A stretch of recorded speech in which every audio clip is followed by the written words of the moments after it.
So we're here to talk about your new album, right? As we say, we're living in dark times regarding to the music industry and the culture industry because with a pandemic going on, nothing can happen as normal.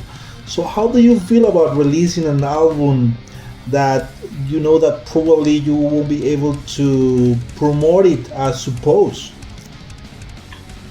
I think it's been the same for a lot of bands. Like last year, there was so many good releases that came out and like hardly any touring. And I think it's just getting to the point at this point now where we could sit back and do nothing, or we just find new ways to adapt to it. And I think that really has been the online element of a lot of things. A lot of bands have created sort of content now, ourselves included, and I think it's just the reality is we've got a record coming out, and we're just going to have to make a lot of stuff, creative content as such, in addition to Erebus, that's kind of supported through this cycle, because it's the only real way at the moment of staying present.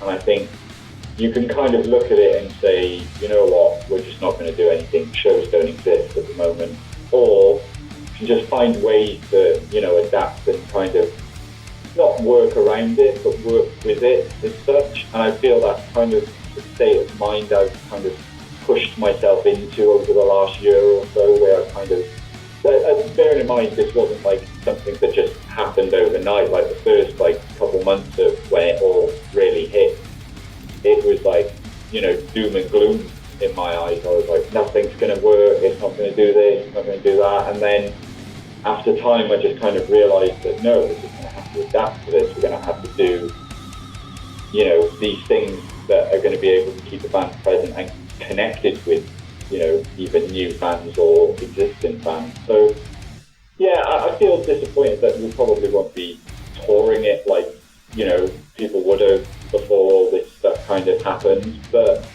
I think you do need to find some optimism in there, and kind of do need to find ways to kind of keep everything alive and keep everything sort of like promoted as such. So yeah, it really is what it is, but I'm very certain that I'm not going to just let us kind of do nothing. We'll still find ways to be present and around it. It'll just be different than usual. Right. So I was listening to Erebos.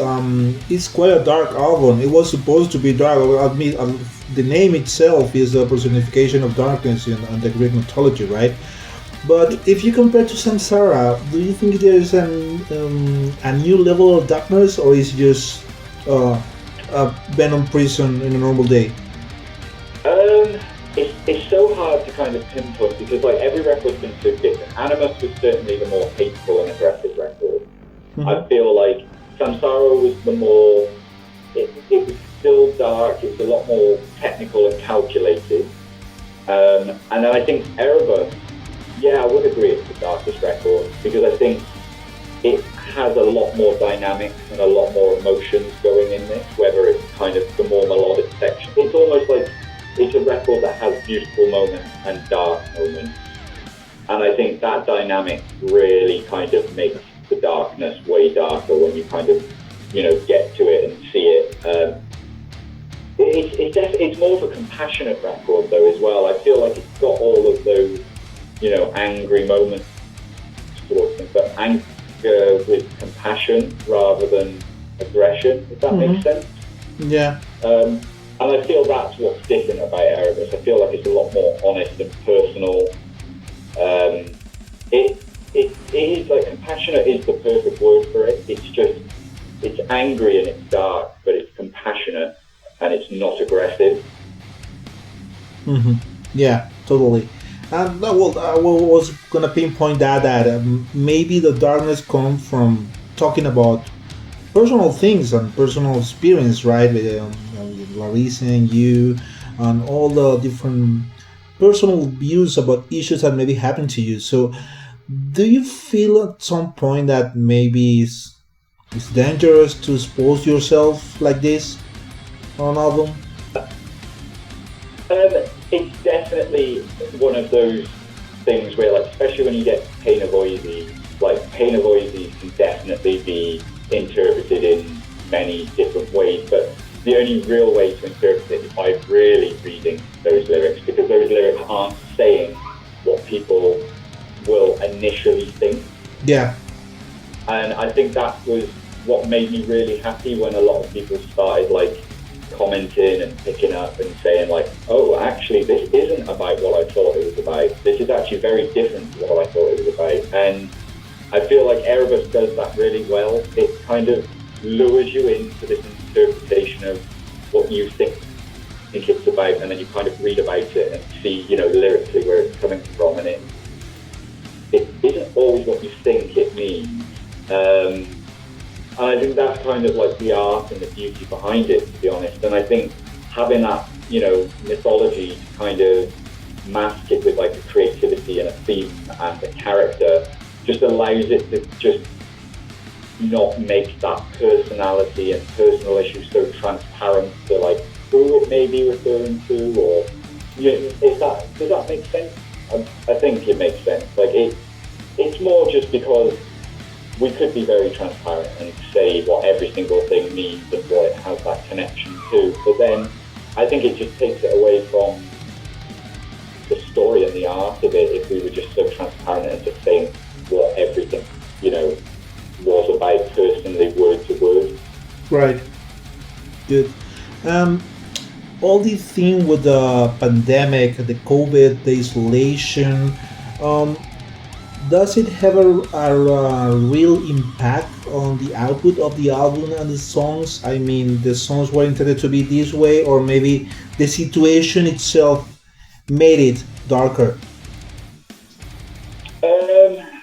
Yeah, it was a tough one, because myself and Ben were fortunate to have like home studio setups. I have one here and Ben has one at his place, and we write on our own a lot. Mm-hmm.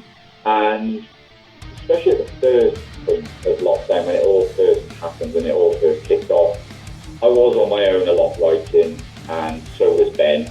And it did kind of, it felt like that person would have been experiencing or feeling something at that time, depending on what song was sent, or if I sent the demos over to Larissa and she would demo the vocals at home on top of the pre-production. And it become really apparent like how everybody was feeling without even seeing them. Mm-hmm. And it just, something about it just become really cathartic and like kind of really beautiful as well, in a weird and wonderful way as such, where like I felt like it was really expressing how people, whether it wasn't, you know, lyrically, it was more musically and sound, you know, atmosphere. And yeah, it did become very clear like how people were like feeling, and it did feel quite dark and miserable with it at points. Then even the moments where it starts to become, you know, lighter, more melodic, and, you know, more pretty as such, you know that darkness is coming, and it kind of makes it so much more harrowing and almost scary as such, because you have this burst of something really light and beautiful and nice and melodic, and you just know there's something around the corner, because there always is. Mm-hmm. But it's just a case of when. And I feel like that's how life felt as well, where it was, you know, especially at the start of this whole lockdown. I remember like people in my street where I live were just like, yeah, this is only going to last a couple of weeks, I think. And it's like, well, we're almost 3 odd years in now and such. Yeah. And like two and a bit. But it was just mad to think that when those people were like, yeah, it's only going to last a couple of weeks, I think, and it'll all blow over, or, oh, it's just the media, you know, just making it sound worse than it is. And I think when it all started to sink in, and that realization to a lot of people, where it was like, oh, actually, this is the long run. This isn't going to be short. I think that's when everybody, like, uncertainty and sadness all came crashing in at once, you know. Yeah, totally. And I feel like it's not just me speaking for myself. I feel like I'm speaking for a lot of people there, where I think it was that optimism at the start, where it was like, yeah, this is all going to get better. It'll be a couple of weeks, or months. And now you're looking, it's not changed. And it was 2020 when it started, it's 2022 now, and you're thinking, you know, that it does a mind. I think it does a lot for the mind, more so than people make out. Yeah, yeah. And on this album, Erebos, you have songs that you can recognize as Venom Prison. And there's songs like Pain of Oasis, which you can see that there is a difference. Like this is something a part of the rest of the songs on the album. It was especially challenging for you guys to do a song like this, or it was just a normal day in the office. Really, I hate to say it as if it was so easy, but it was a normal day in the office. I hate to say it like that because everyone's like, "Oh, that'd be really hard to." It was really, it really wasn't. Like a lot of these things on Erebus weren't as difficult as people made to see because we always said we wouldn't write the same record twice. So I'm already going into this record thinking I don't have to think about Samsara or Animus or anything like that. I just got to think about how does Venom Prison write and what do we do that has, Venom Prison elements in. But other than that, it's completely free reign to kind of go in a direction that we feel would suit. And I think my favourite thing about Erebus is that it never, even though it's got a lot of additional layers and a lot of new elements, none of it feels forced. It's a very natural introduction to a lot of, layers and elements, which I think a lot of people sometimes kind of go, oh, we're going to just dive fully into this one way and we're going to just do this, where I think we've kind of gone, no, let's just introduce things. We don't need to push all this on, all at once. Like we can introduce these elements, get people familiar with that, this band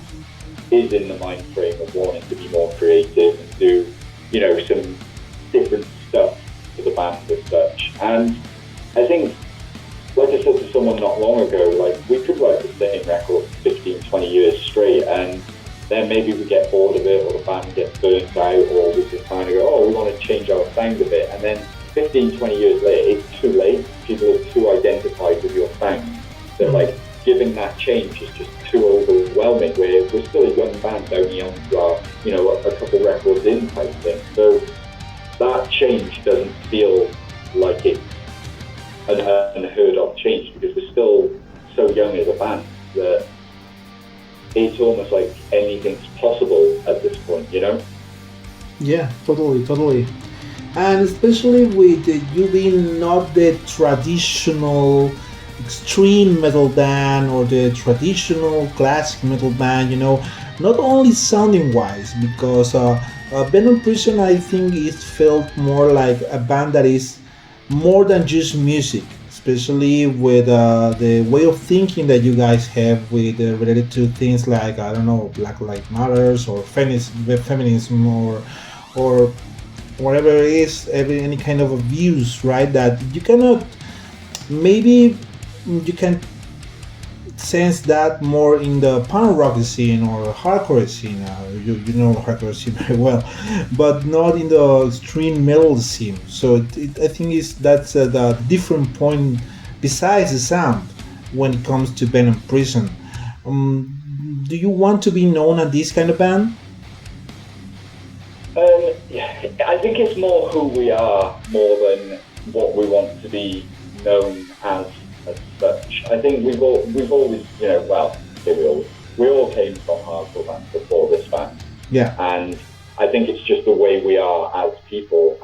I've never been interested in music that is, I know there's bands out there who do it, and I do apologise to them in advance, but I don't really like buy into things that is like, killing dragons or like, oh, look at these goblins from the hill or something like. Yeah. I like music to be a bit dark, and I like it to kind of have a bit of anger and frustration in it, especially in this genre of music. It's a genre that was built on this kind of aggression and against things. So I kind of always gravitated that way, and my dad was a big metalhead, and he was always listening to bands like Black Sabbath and early Metallica and stuff. And when I revisit that at this point in my life, I feel like it isn't really any different. They were doing it. Rage Against the Machine, all these bands are always doing it. Mm-hmm. And it just feels really weird in a metal scene for someone to then kind of comment like, oh, keep politics out of metal, when it's like, you do realise metal was built on a lot of, politics in the early days. Like, a lot of songs were very political.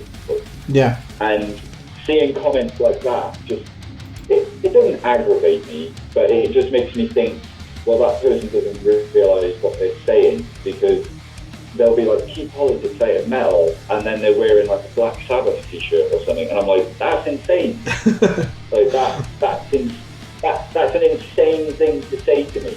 You're wearing a Black Sabbath t-shirt and you're telling me to keep politics out of metal. Or like, they'll be like singing along to a Rage Against the Machine song and then go, yeah, keep politics out of metal, whilst listening to that song. And I'm thinking, that really blows my mind. Like, that completely frazzles my brain when people say that. And I'm like, it's always been there. It's always been there. It's always been a thing. And I feel it's always been a part of everybody in the band, even the people I knew in Venom Prison before Venom Prison. They've always been like that. So I never really thought Venom Prison was going to be approached any differently, if I'm honest. Right. So, guitar-wise, which is your field, on this Erebus album, did you try something different? If we compare it to Samsara or any other of your releases, because you just released an EP as well a couple of years ago, re-recording songs and having 2 new songs. But guitar-wise, on this new album, there was something challenging for you? Did you try something different this time?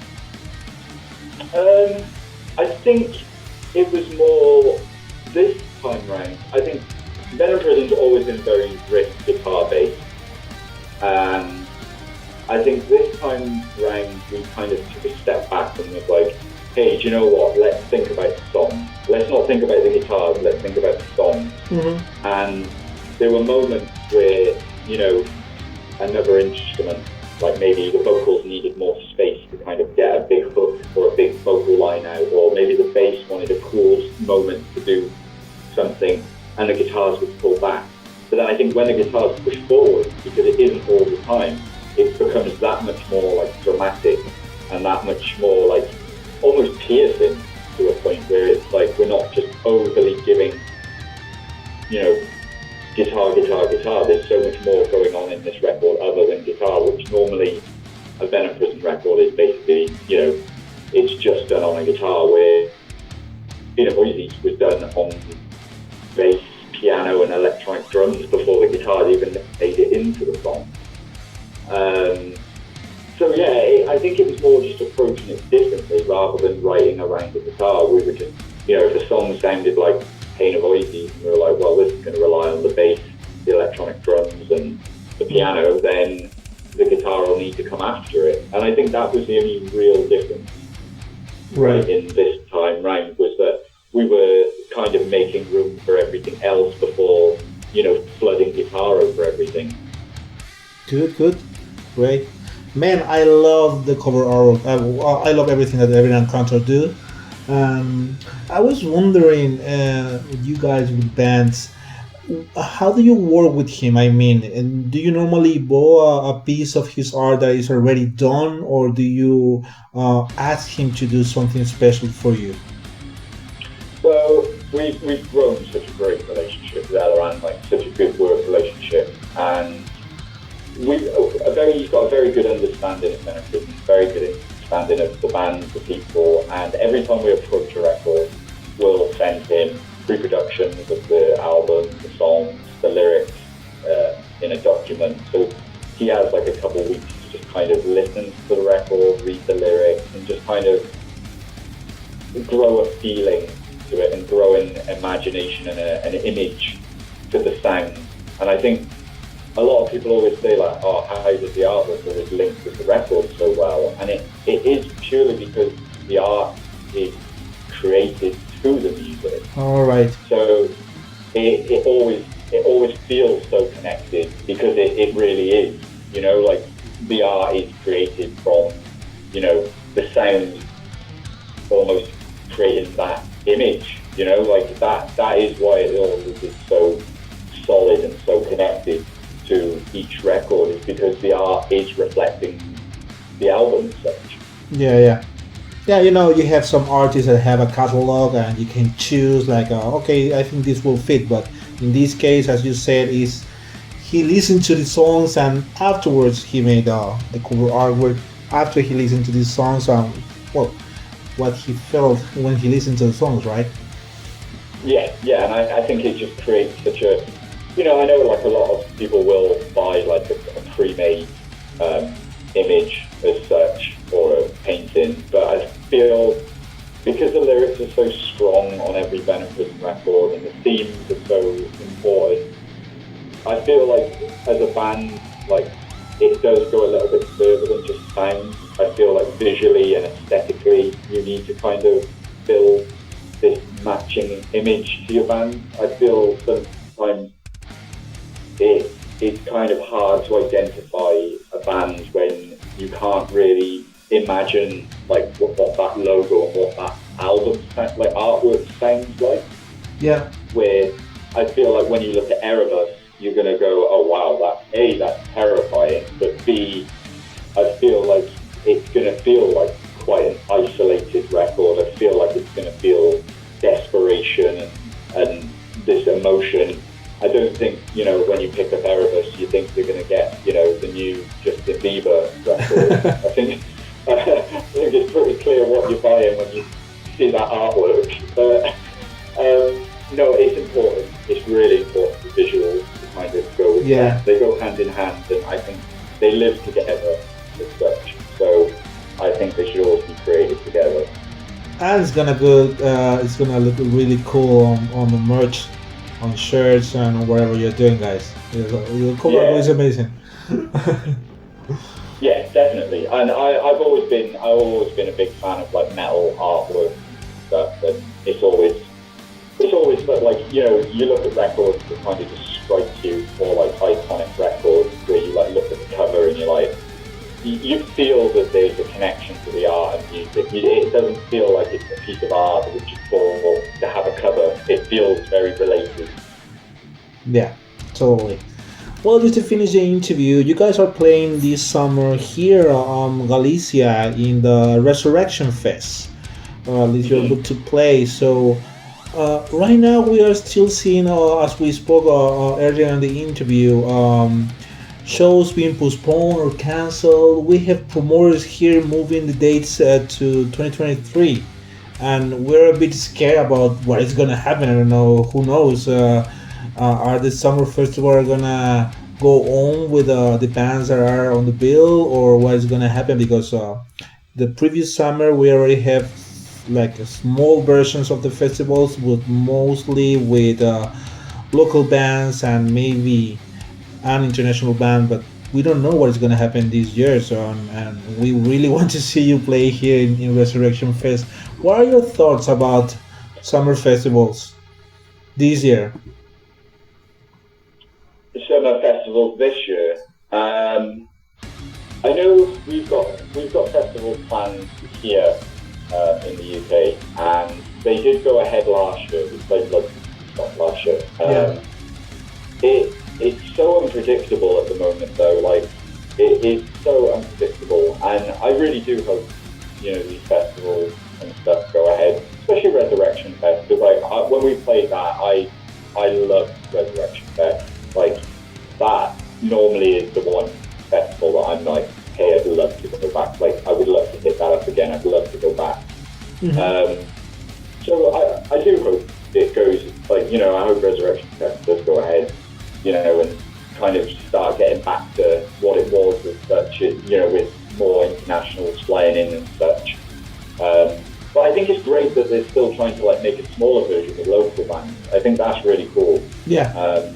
I don't know many festivals that would do that, which is really cool that they kind of said, hey, you're not getting, the big scale Resurrection, but we don't want to like not have our local bands playing, so we're going to do a smaller one with local bands. And I think that's really cool. Like, that's super cool.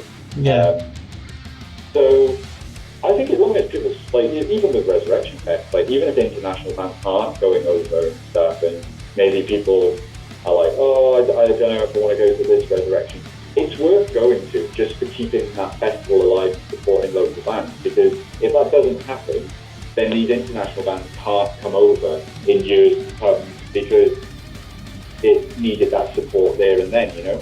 Yeah. Yeah, and especially because of the place where it's celebrated. I don't know if you, when you were there, you have time to go around the town of Ibeiro, but it's really pretty. The nature over there.